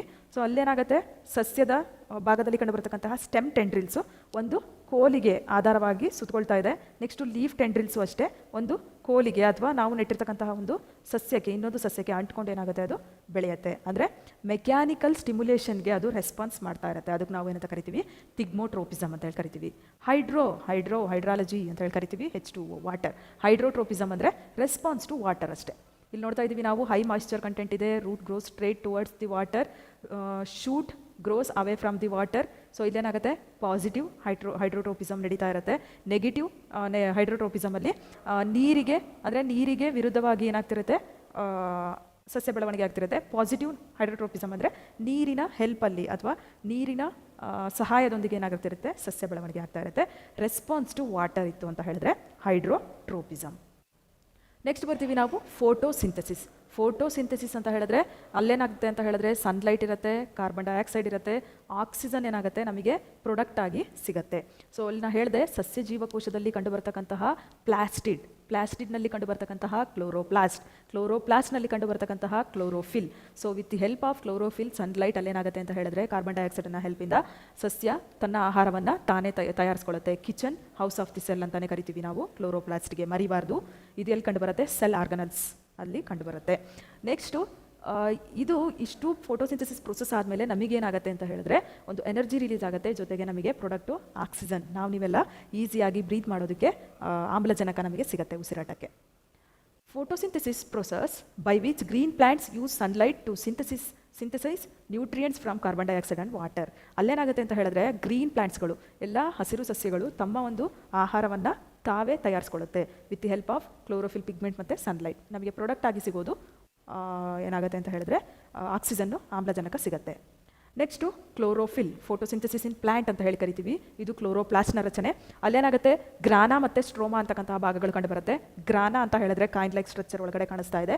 ಸೊ ಅಲ್ಲೇನಾಗುತ್ತೆ, ಬೆಳಕನ್ನು ಅವಲಂಬಿಸಿದ ಒಂದು ಕ್ರಿಯೆ ನಡೆಯುತ್ತೆ. ನೆಕ್ಸ್ಟು ಸ್ಟ್ರೋಮಾ, ಬೆಳಕನ್ನು ಅವಲಂಬಿಸದ ಕ್ರಿಯೆ, ಡಾರ್ಕ್ ರಿಯಾಕ್ಷನ್ ನಡೆಯುತ್ತೆ. ಇದು ನೆನ್ಪಿಟ್ಕೊಳ್ಳೇಬೇಕು friends as a competitor. Light dependent reaction ಎಲ್ಲಿ ನಡೆಯುತ್ತೆ ಅಂತ ಹೇಳಿದ್ರೆ ಗ್ರಾನಾ ಭಾಗದಲ್ಲಿ ನಡೆಯುತ್ತೆ.